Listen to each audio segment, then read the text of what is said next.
Hi guys, welcome to How to Maximize.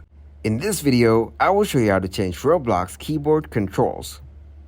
First, open the Roblox app on your device. Then click on three dots from your left panel. Now click on Settings. Here, as you can see, it doesn't have any option to edit your keyboard controls. Now go back. Click on Home. Here you can play different games. Play any of the recent games. Once you're in, click on the Roblox icon on your top left. Now go to Settings.